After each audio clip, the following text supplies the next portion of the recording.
Hello my dear students, welcome to Bhavya chemistry academy BCA।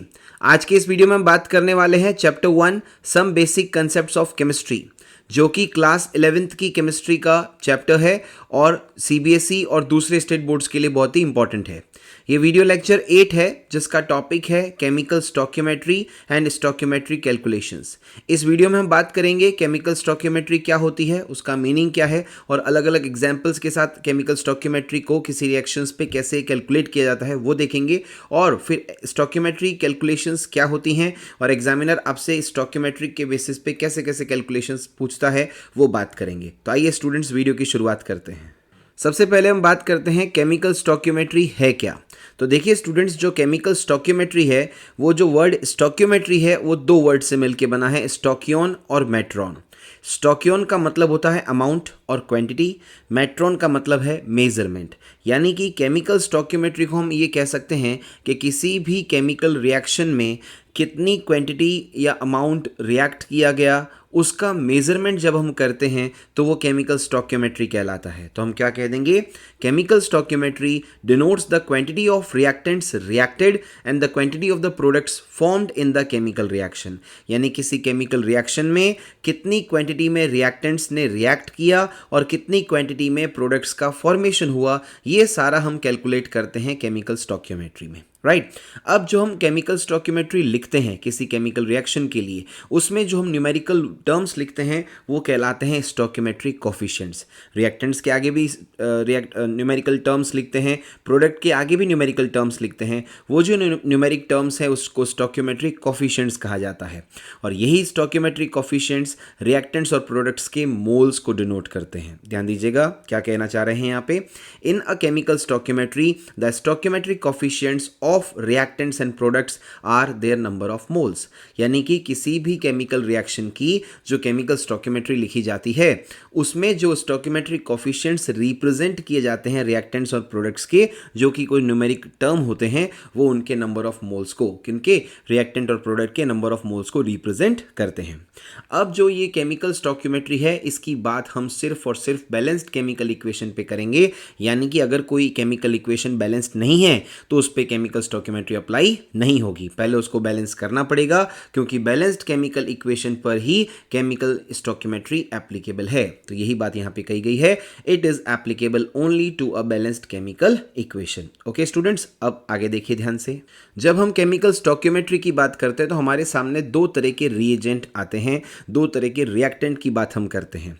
कई बार क्या होता है कि किसी केमिकल रिएक्शन में ऐसा हो जाता है कि दो रिएक्टेंट आपने लिए हैं और दोनों में से कोई एक रिएक्टेंट जल्दी खत्म हो गया और उसके खत्म होते ही रिएक्शन रुक गई।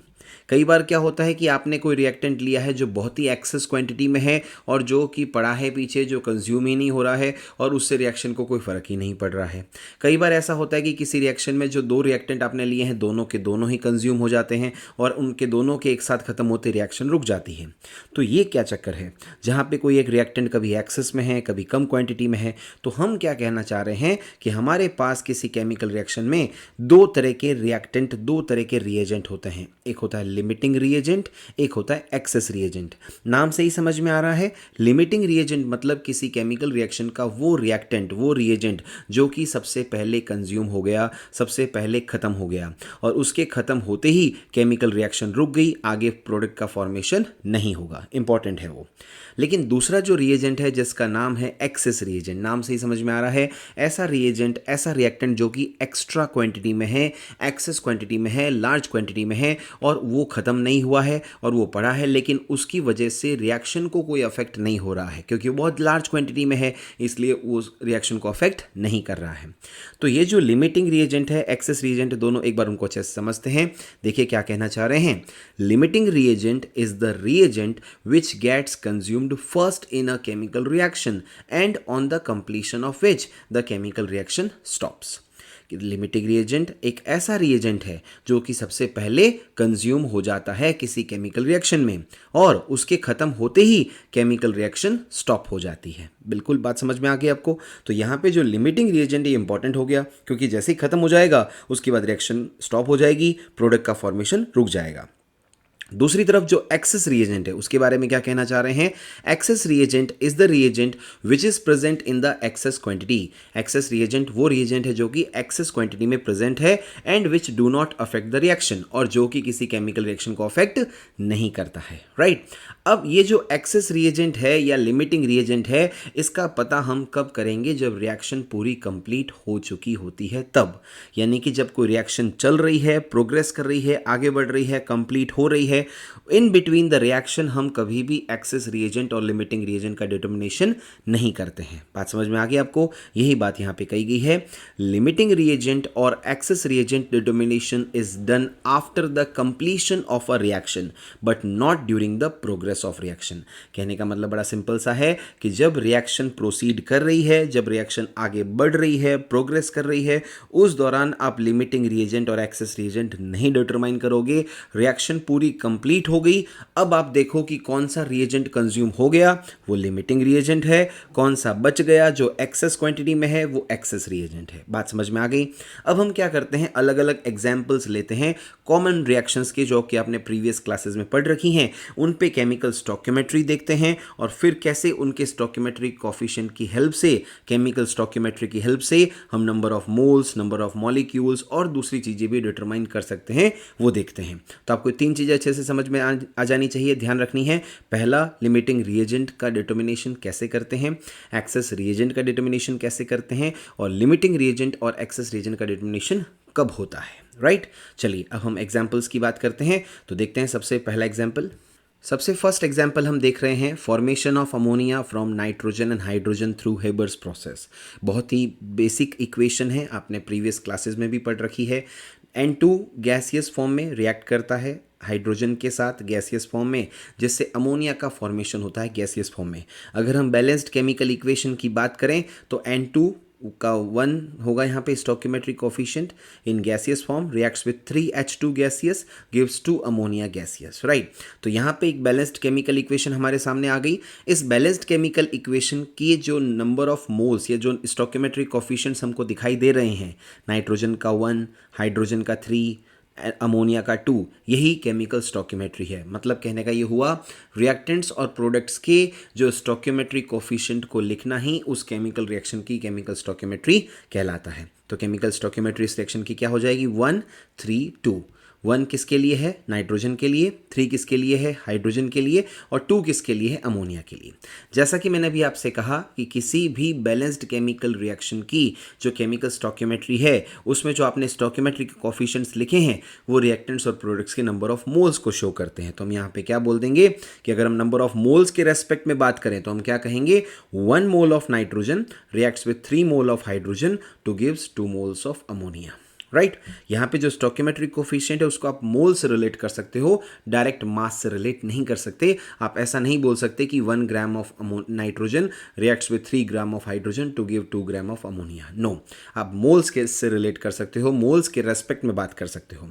आप मॉलिक्यूल्स के रेस्पेक्ट में भी बात कर सकते हो, यानी कि 1 Na molecules of nitrogen reacts with 3 Na molecules of hydrogen to give 2 Na molecules of ammonia, right. तो स्टोइकियोमेट्रिक कोफिशिएंट को हम नंबर ऑफ मोल्स के टर्म्स में लिख सकते हैं, हम नंबर ऑफ मॉलिक्यूल्स के टर्म में लिख सकते हैं, हम मास इन ग्राम्स के टर्म्स में भी लिख सकते हैं, लेकिन मोलर मास की हेल्प से लिखेंगे। 1 मोल ऑफ नाइट्रोजन का मास होता है 28 ग्राम, तो हम यहाँ पे 28 ग्राम नाइट्रोजन लिखेंगे। 1 मोल ऑफ हाइड्रोजन का मास होता है 2 ग्राम, क्योंकि हमारे पास 3 मोल्स हैं, तो 3 मोल्स ऑफ हाइड्रोजन का 1 मोल ऑफ हाइड्रोजन का मास होता है 2 ग्राम, तो 3 मोल्स ऑफ हाइड्रोजन का मास हो जाएगा 2 3 6। तो हम क्या बोल देंगे, 28 gram of nitrogen gaseous form reacts with 6 gram of hydrogen gaseous form to give 17 to 34 grams of ammonia, right. तो ये ग्राम्स में अगर आपको एक्सप्रेस करना है तो मोलर मास की हेल्प से करना होगा। अब स्टूडेंट्स, आप सभी अच्छे से जानते हैं नाइट्रोजन, हाइड्रोजन, अमोनिया सारे की सारी क्या हैं, नाइट्रोजन, हाइड्रोजन, अमोनिया सारे के सारे गैसेज हैं। और जब ये गैसेज हैं तो हम इनका वॉल्यूम एसटीपी पे कितना लिखते हैं, 1 मोल के लिए 22.4। तो हम क्या बोल देंगे कि अगर ये सारी गैसेज हैं तो इनका एसटीपी पे वॉल्यूम क्या हो जाएगा, तो नाइट्रोजन के लिए 1 मोल है तो हो जाएगा 22.4 लीटर ऑफ नाइट्रोजन। हाइड्रोजन के 3 मोल्स हैं तो 22.4 को 3 से मल्टीप्लाई करेंगे तो that comes out to be 67.2 litre, यानी कि 4 liters of nitrogen reacts with 67.2 liters of hydrogen to give 22.4 into 2 that is 44.8 liters of ammonia. तो आपने क्या देखा, जब आपके पास किसी रिएक्शन की केमिकल स्टोइकियोमेट्री होती है तो आप उस स्टोइकियोमेट्री की हेल्प से नंबर ऑफ मोल्स को रिलेट कर सकते हो रिएक्टेंट्स और प्रोडक्ट्स के, आप नंबर ऑफ मॉलिक्यूल्स को रिएक्ट कर सकते हो, नंबर ऑफ मोल्स और मॉलिक्यूल्स दोनों डिटरमाइन किए जा सकते हैं। स्टोइकियोमेट्री की हेल्प से मास भी एक्सप्रेस किया जा सकता है और वॉल्यूम एट एसटीपी भी एक्सप्रेस किया जा सकता है अगर गैसियस रिएक्शन है तो। ठीक है, इसी तरह से हम एक और एग्जाम्पल देखते हैं ताकि आपका कंसेप्ट और अच्छे से क्लियर हो जाए। एग्जाम्पल नंबर 2 हम बात कर रहे हैं formation of hydrogen chloride from hydrogen and chlorine. Balanced chemical equation BCE क्या हो जाएगी, H2 gaseous plus Cl2 gaseous gives 2HCl gaseous. यहाँ पे आप देख सकते हैं हाइड्रोजन और क्लोरीन का स्टोइकियोमेट्रिक कोफिशिएंट 1 है और HCl का स्टोइकियोमेट्रिक कोफिशिएंट 2 है। तो इस बैलेंस्ड केमिकल इक्वेशन की केमिकल स्टोइकियोमेट्री क्या हो जाएगी, 1, 1 एंड 2। 1 है हाइड्रोजन के लिए, 1 है क्लोरीन के लिए और 2 है HCl के लिए।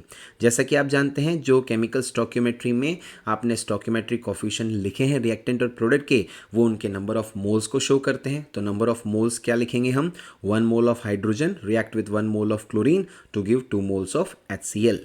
नंबर ऑफ मॉलिक्यूल्स के फॉर्म में अगर एक्सप्रेस करना हो तो हम क्या बोलेंगे, Na molecules of hydrogen reacts with Na molecules of chlorine to form 2 Na molecules of HCl। Mass in grams के फॉर्म में अगर लिखना हो तो कैसे लिखेंगे, 1 मोल ऑफ हाइड्रोजन का मास होता है 2 ग्राम, 1 मोल ऑफ क्लोरीन का मास होता है 71 ग्राम। तो हम क्या बोल देंगे, 2 gram of hydrogen reacts with 71 gram of chlorine to give 73 gram of HCl, right. इसी तरह से आप देख सकते हैं ये एक गैसियस रिएक्शन है, तो आप यहाँ पे जो गैसेस हैं इनका वॉल्यूम एट एसटीपी भी लिख सकते हैं। तो 1 मोल का वॉल्यूम होता है 22.4, तो हम क्या बोल देंगे, वॉल्यूम एट एसटीपी क्या आएगा, 22.4 litre of hydrogen reacts with 22.4 litre of chlorine to give 44.8 litres of HCl। तो इस तरह से आपने देखा, दोनों एग्जाम्पल्स के थ्रू हमने ये समझा कि जब कभी भी आपके सामने कोई बैलेंस्ड केमिकल इक्वेशन दे रखी है तो उसकी में जो स्टोइकियोमेट्रिक कोफिशिएंट हैं उनकी हेल्प से आप केमिकल स्टोइकियोमेट्री लिख सकते हैं, और फिर जब आपके पास केमिकल स्टोइकियोमेट्री आ गई उस बैलेंस्ड केमिकल इक्वेशन की तो आप number of moles, number of molecules, mass in gram and volume at STP भी डिटरमाइन कर सकते हैं अगर वो गैसियस रिएक्शन है तो। अगर गैसियस रिएक्शन नहीं है तो वॉल्यूम एट एसटीपी नहीं आएगा, लेकिन number of moles, number of molecules और मास इन ग्राम्स तो डिटरमाइन कर लेंगे। ओके, अब आगे देखिए ध्यान से। अब हम आगे बात करते हैं वीडियो का जो सेकंड टॉपिक है उसके बारे में, जो कि है स्टोइकियोमेट्री कैलकुलेशंस। स्टोइकियोमेट्री कैलकुलेशन का मतलब ये है कि केमिकल स्टोइकियोमेट्री पे बेस्ड जो कैलकुलेशंस होती हैं वो कौन कौन सी होती हैं, वो क्या होती हैं। तो हमने यहाँ पे ये बात कही है कि calculation based on chemical stoichiometry are of 4 types. जो केमिकल स्टोइकियोमेट्री पे बेस्ड जो आपसे क्वेश्चन पूछे जाते हैं, जो कैलकुलेशंस करवाई जाती हैं, जो कैलकुलेशंस एग्जाम में पूछी जाती हैं एग्जामिनर के द्वारा, वो 4 तरह की होती हैं। पहला होता है मोल मोल रिलेशनशिप। यहाँ पे जो फर्स्ट वाली टर्म में जो मोल लिखा है वो है रिएक्टेंट के लिए, और सेकंड टर्म जो लिखा है मोल वो प्रोडक्ट के लिए। यानी ये रिलेशनशिप किसका है, number of moles of reactant and number of moles of product. यानी रिएक्टेंट के मोल्स गिवन होंगे तो प्रोडक्ट्स के मोल पूछेंगे, और प्रोडक्ट के मोल गिवन होंगे तो रिएक्टेंट के मोल्स पूछेंगे। यानी कि रिएक्टेंट और प्रोडक्ट के मोल मोल को रिलेट किया जाएगा, राइट। इसी तरह से जो सेकंड है वो है मास मोल रिलेशनशिप। मास मोल रिलेशनशिप में क्या होगा कि रिएक्टेंट का मास और प्रोडक्ट का मोल आपस में रिलेट किया जाएगा। अगर रिएक्टेंट का मास गिवन होगा तो प्रोडक्ट के मोल पूछेंगे, प्रोडक्ट का मोल गिवन होगा तो रिएक्टेंट का मास पूछा जाएगा, राइट। चलिए इसी तरह से हम इसको रिलेट करेंगे। अब आते हैं थर्ड रिलेशनशिप पे, जो कि है मोल वॉल्यूम रिलेशनशिप। यहाँ पे जो वॉल्यूम होगा डेफिनेटली हम बात करेंगे गैसियस रिएक्शंस के लिए, क्योंकि गैसेस का 1 मोल का वॉल्यूम हमें पता है 22.4 लीटर होता है एसटीपी पे। तो हम ये कहेंगे कि ये जो मोल वॉल्यूम वाली बात होगी ये स्पेशली गैसियस रिएक्शन के लिए होगी, राइट। तो फर्स्ट और सेकंड वाले जो रिलेशनशिप टर्म्स हैं ये तो आप किसी भी कॉमन रिएक्शन पे देख सकते हैं, लेकिन थर्ड और फोर्थ वाले जो टर्म हैं ये गैसियस रिएक्शन पे बेसिकली आपसे पूछा जाएगा, जहाँ पे डेफिनेटली जो प्रोडक्ट फॉर्म हो रहा है वो गैस होना चाहिए।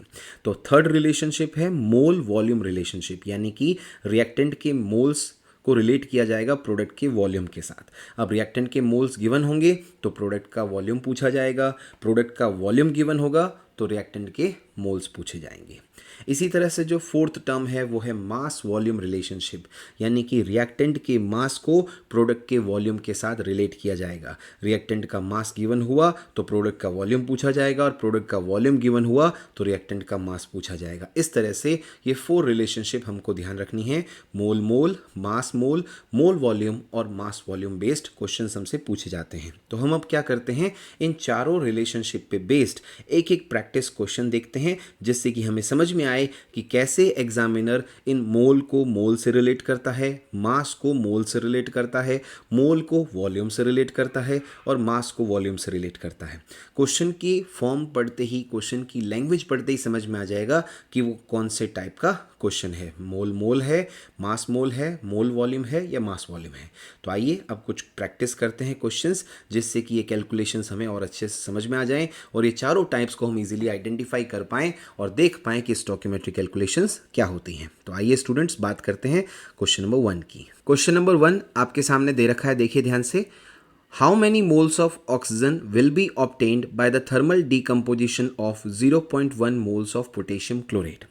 एक बात यहाँ पे ध्यान रखना स्टूडेंट्स, जो रिएक्शंस आपको दी जाती हैं वो बहुत ही कॉमन रिएक्शंस होती हैं, जिसके बारे में आपने प्रीवियस क्लासेस में पढ़ रखा होता है। कोई हाईफाई या बहुत ऐसी टिपिकल रिएक्शन नहीं आती हैं जिसका आपको कुछ आइडिया ही ना हो कि आप स्टोइकियोमेट्री कैसे निकालें या आपको बैलेंसिंग में टाइम लग जाए। सिंपल रिएक्शंस होती हैं जो आपके आपने प्रीवियस क्लासेस में देख रखी होती है, तो कोई दिक्कत उसमें आती नहीं है। अब यहाँ पे क्या कह रहा है, देखिए, how many moles of oxygen will be obtained. अब यहाँ पे ऑब्टेन्ड कह रहा है, मतलब ये प्रोडक्ट हो गया जिसके मोल्स आपसे पूछे गए हैं। Will be obtained by the thermal decomposition of 0.1 moles of potassium chlorate. Potassium chlorate कौन है, रिएक्टेंट है जिसके 0.1 मोल्स दे रखे हैं और उसका थर्मल डीकम्पोजिशन करवाया गया और आपसे पूछा गया कि ऑक्सीजन के कितने मोल्स ऑब्टेन्ड होंगे। तो रिएक्टेंट के भी मोल्स गिवन है और प्रोडक्ट के भी मोल्स पूछे हैं, तो डेफिनेटली ये टाइप 1 का क्वेश्चन हो गया जिसमें कि मोल को मोल से रिलेट किया गया है। सबसे पहला आपका काम क्या है, आपको बैलेंस्ड केमिकल इक्वेशन लिखनी है ताकि आप केमिकल स्टोइकियोमेट्री डिटरमाइन कर सकें। तो आपने लिखा KClO3 सॉलिड, थर्मल डीकम्पोजिशन का मतलब आपने हीट किया, ये डिकम्पोज होगा, KCl solid plus O2 gases बना लेगा। इसके आप जब बैलेंस कर लेंगे तो बैलेंस्ड केमिकल इक्वेशन क्या हो जाएगी, 2 KClO3 solid on heating gives 2 KCl solid plus 3 O2 gaseous. अब स्टोइकियोमेट्री क्या हो गई, केमिकल स्टोइकियोमेट्री हम लिखेंगे 2 2 3। ये 2 किसके लिए, KClO3 के लिए, ये 2 किसके लिए, KCl के लिए, ये 3 किसके लिए, O2 के लिए। अब क्वेश्चन में जिसको रिलेट करने के लिए कहा गया है हम सिर्फ उसी को रिलेट करेंगे। क्वेश्चन में रिलेट किया गया है पोटेशियम क्लोरेट को ऑक्सीजन के साथ। अब आप बैलेंस्ड केमिकल इक्वेशन से देख पा रहे हैं, केमिकल स्टोइकियोमेट्री से देख पा रहे हैं कि 2 मोल्स ऑफ KClO3 जब रिएक्ट करते हैं तो 3 मोल्स ऑफ O2 बनता है। बिल्कुल सही बात है, 2 है KClO3 का केमिकल स्टोइकियोमेट्री के अंदर स्टोइकियोमेट्रिक कोफिशिएंट और 3 है O2 का स्टोइकियोमेट्रिक कोफिशिएंट। तो हम क्या बोल देंगे कि 2 मोल्स ऑफ KClO3 से 3 मोल्स ऑफ O2 बनते हैं। तो 1 मोल ऑफ KClO3 से कितने बनेंगे, तो 2 से अगर 3 बन रहे हैं तो जब हमने इसको हाफ किया है तो यहाँ भी हाफ हो जाएगा। तो 2 मोल ऑफ KClO3 से अगर 3 मोल ऑफ O2 बनते हैं तो 1 मोल ऑफ KClO3 से 3/2 मोल्स ऑफ O2 बनेंगे। लेकिन हमको तो क्वेश्चन में 0.1 मोल ऑफ पोटेशियम क्लोरेट से फाइंड आउट करना है, तो हम क्या कह देंगे, 0.1 mole of KClO3 potassium chlorate जब हमने लिया तो वहाँ से कितना मोल O2 बनेगा, 3/2 इंटू 0.1 मोल्स ऑफ O2, ये आपके पास आ गया 0.15 मोल्स ऑफ O2। तो सिंपल यूनिटरी मेथड अप्लाई करना है, लेकिन उससे पहले आपको बैलेंस्ड केमिकल इक्वेशन लिखनी है और केमिकल स्टोइकियोमेट्री लिखनी है और आपको क्वेश्चन के फॉर्म को समझ जाना है कि मोल को मोल से रिलेट करना है या कौन से टाइप का क्वेश्चन है। तो पहला क्वेश्चन जो हमने देखा ये टाइप 1 पे बेस्ड था, मोल मोल रिलेशनशिप पे बेस्ड था। ठीक है, आइए स्टूडेंट्स अब हम आगे बात करते हैं दूसरे डिफरेंट टाइप्स के क्वेश्चंस प्रैक्टिस कर। क्वेश्चन नंबर 2 क्या कह रहा है, देखिए, how many moles of CO2 will be obtained by heating 10 grams of calcium carbonate. अब यहाँ पे क्वेश्चन की लैंग्वेज से ही समझ में आ रहा है कि आपको जो CO2 कितना मिलेगा उसके मोल्स पूछे हैं। तो CO2 हो गया आपका प्रोडक्ट के मोल्स पूछे गए हैं और वो कैसे फॉर्म हो रहे हैं, जब आपने कैल्शियम कार्बोनेट को हीट किया है और कैल्शियम कार्बोनेट का मास दे रखा है। अगर यहाँ पे कैल्शियम कार्बोनेट के मोल्स दे रखे होते तो टाइप 1 का क्वेश्चन हो जाता, क्योंकि कैल्शियम कार्बोनेट का मास दे रखा है इसलिए टाइप 2 का क्वेश्चन है जिसमें रिएक्टेंट के मास को प्रोडक्ट के मोल से रिलेट किया गया है। ठीक है। मोलर मास के CaCO3 का दे दिया है 100 ग्राम पर मोल। अब हमें पता है बैलेंस्ड केमिकल इक्वेशन क्या होती है, CaCO3 solid on heating gives CaO solid plus CO2 gas. Balanced chemical equation है, ये ऑलरेडी बैलेंस्ड है तो हमें बैलेंस करने की जरूरत नहीं है। तो इसमें स्टोइकियोमेट्रिक कोफिशिएंट CaCO3 का 1 है, CaO का भी 1 है और CO2 का भी 1 है। तो केमिकल स्टोइकियोमेट्री क्या आ जाएगी, 1 1 1। अब यहाँ पे सबसे पहली बात, आप मास को मोल से रिलेट नहीं कर सकते। आपको ये जो 10 ग्राम्स रिएक्टेंट का मास दे रखा है इसको मोल में कन्वर्ट करना होगा, क्योंकि मैंने आपको क्या सिखाया है कि केमिकल स्टोइकियोमेट्री में जो स्टोइकियोमेट्रिक कोफिशिएंट है वो नंबर ऑफ मोल्स को शो करते हैं, मास को शो नहीं करते हैं। आप ऐसा नहीं बोल सकते कि 10 ग्राम कैल्शियम कार्बोनेट लिया है तो 10 ग्राम CaO और 10 ग्राम CO2 ही मिलेगा। नो, आप मोल से रिलेट कर सकते हो, मास से रिलेट नहीं कर सकते। तो मास है तो क्या करें, तो मास है इसका मतलब है कि आप इसको पहले मोल में कन्वर्ट करें। तो क्या होगा, number of moles of CaCO3 आपको कैलकुलेट करना पड़ेगा। कैसे कैलकुलेट करेंगे, मास की हेल्प से। फॉर्मूला क्या है, तो NCaCO3 number of moles of CaCO3 क्या आ जाएगा, मास अपॉन मोलर मास। मास कितना है क्वेश्चन में गिवन है 10 ग्राम, मोलर मास भी क्वेश्चन में गिवन है 100 ग्राम। 10 अपॉन 100 करेंगे कितना आ गया, 0.1 मोल्स। तो number of moles of calcium carbonate कितना आ गया, 0.1 मोल्स। अब जब मोल्स आ चुके हैं कैल्शियम कार्बोनेट के, इसको आप रिलेट करते हुए CO2 के मोल्स डिटरमाइन कर सकते हैं। तो बड़ी सिंपल सी बात है, मोल्स को ही रिलेट करना है मोल से। भले ही क्वेश्चन में मास गिवन हो, हम उस मास को पहले मोल में कन्वर्ट करेंगे फिर आगे बढ़ेंगे। ठीक है, चलिए अब हम यूनिटरी मेथड अप्लाई करते हैं। क्या कह देंगे अब हम, since 1 mole of CaCO3 gives 1 mole of CO2। सीधी सी बात है, दोनों का स्टोइकियोमेट्रिक कोफिशिएंट 1 1 है, तो 1 मोल ऑफ CaCO3 से क्या मिलता है, 1 मोल ऑफ CO2। तो 0.1 मोल ऑफ CaCO3 जब आपने लिया तो उससे भी कितना मिलेगा, 0.1 मोल ऑफ CO2। राइट, बात समझ में आ गई आपको। तो इस क्वेश्चन में क्या हो रहा है, मोल को मोल से रिलेट करवाना है, लेकिन मोल क्वेश्चन में गिवन नहीं है, मास गिवन है। तो मास को पहले मोल में कन्वर्ट करना होगा फिर आगे प्रोसीड करना होगा। ये टाइप 2 पे बेस्ड क्वेश्चन था, मास मोल रिलेशनशिप। अब हम आगे बात करते हैं क्वेश्चन नंबर 3 की। क्या कह रहा है क्वेश्चन नंबर 3, देखिए, what is the volume of CO2 obtained at STP by the thermal decomposition of 0.5 moles of calcium carbonate। इस बार आपको रिएक्टेंट के मोल्स गिवन है और प्रोडक्ट का वॉल्यूम पूछा है। तो मोल वॉल्यूम रिलेशनशिप पे बेस्ड ये टाइप 3 का क्वेश्चन है। अब क्योंकि कैल्शियम कार्बोनेट के थर्मल डीकम्पोजिशन की बात हो रही है तो हमने ऊपर क्वेश्चन नंबर 2 में देखा ही है, ये तो ऑलरेडी बैलेंस्ड केमिकल इक्वेशन होती है। क्या है balanced chemical equation, CaCO3 solid on heating gives CaO solid plus CO2 gas. Chemical stoichiometry क्या आ गई, 1 1 1। हमको किसको रिलेट करना है, CaCO3 को और CO2 को। तो साफ साफ दिख रहा है 1 है, इसका भी स्टोइकियोमेट्रिक कोफिशिएंट, इसका भी स्टोइकियोमेट्रिक कोफिशिएंट 1 है, यानी CaCO3 का 1 मोल जब रिएक्ट करेगा तो CO2 का भी 1 मोल मिलेगा। तो यही बात यहाँ पे कही गई है, since 1 mole of CaCO3 gives 1 mole of CO2। अब क्वेश्चन में CO2 का मोल नहीं पूछा है, वॉल्यूम पूछा है। तो हम अच्छे से जानते हैं अगर आप 1 मोल ऑफ CO2 कहें या उसका वॉल्यूम कितना होता है STP पे 22.4 या 22.4 litres of CO2 at STP कहें, बात सेम है। यानी कहने का मतलब ये हुआ कि 1 मोल ऑफ CaCO3 को जब आप हीट करेंगे तो वहाँ से 22.4 litre of CO2 at STP form होगा। अब क्योंकि आपके पास क्वेश्चन में 0.5 मोल्स है, यानी आपने मोल्स को हाफ कर दिया तो वॉल्यूम भी हाफ हो जाएगा। रिएक्टेंट इस बार आपने कितना लिया, 0.5 मोल्स CaCO3 के, तो CO2 के कितने वॉल्यूम मिलेगी, तो 22.4 लीटर को भी आप हाफ कर दीजिए, कितना हो जाएगा, 11.2 litre of CO2 at STP। बात समझ में आ गई। तो इसमें क्या करना है, आपको मोल को, रिएक्टेंट के मोल को प्रोडक्ट के मोल से रिलेट करें और फिर उसको 22.4 से मल्टीप्लाई कर दें, या सीधा ही उस 1 मोल ऑफ प्रोडक्ट जो है उसको 22.4 के टर्म्स में लिखें, ताकि आप जितने मोल रिएक्टेंट के कहे गए हैं उसको 22.4 से मल्टीप्लाई कर दें, जिससे आपका आंसर आ जाएगा। राइट, तो सिंपल क्वेश्चन था ये टाइप 3 पे बेस्ड, जिसमें हमने कहा मोल वॉल्यूम रिलेशनशिप पे बेस्ड है, ये कैसे उसको करते हैं। अब आगे चलते हैं, टाइप 4 की बात करते हैं, उस पे बेस्ड एक क्वेश्चन देखते हैं। अब देखिए क्वेश्चन नंबर 4 क्या कह रहा है ये, what is the volume of CO2 obtained by the combustion of 1.6 gram of methane. अब की बार क्या हो रहा है, वॉल्यूम ऑफ CO2 पूछा है, प्रोडक्ट का वॉल्यूम पूछा गया STP पे।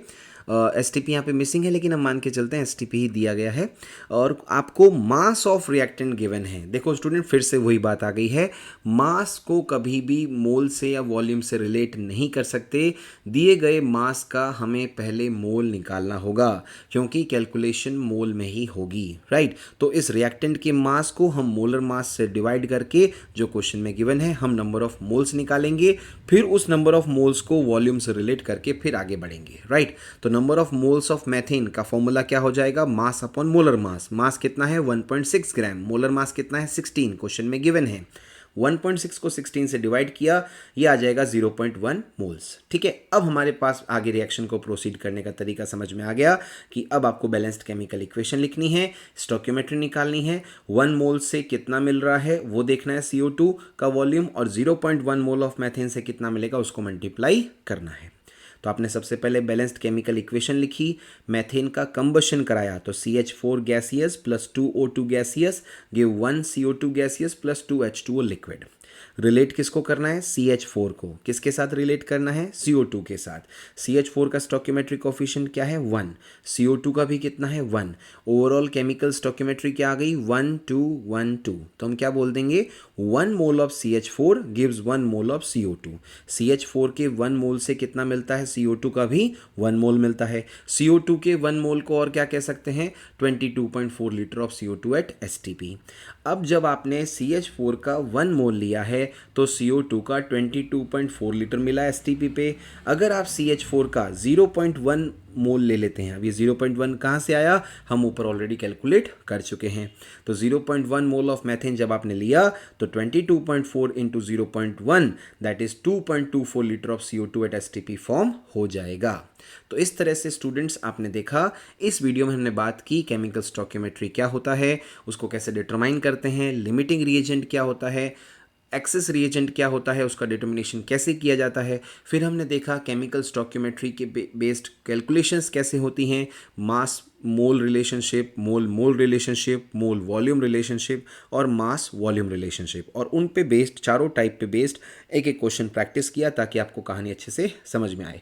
उम्मीद करते हैं जो भी यहाँ पे वीडियो में समझा है आपको समझ में आया होगा, और अगर आपको कोई डाउट रह जाता है तो आप कमेंट सेक्शन पे मेंशन कीजिए, हम उस पे बेस्ड एक सेपरेट वीडियो अलग से बना लेंगे।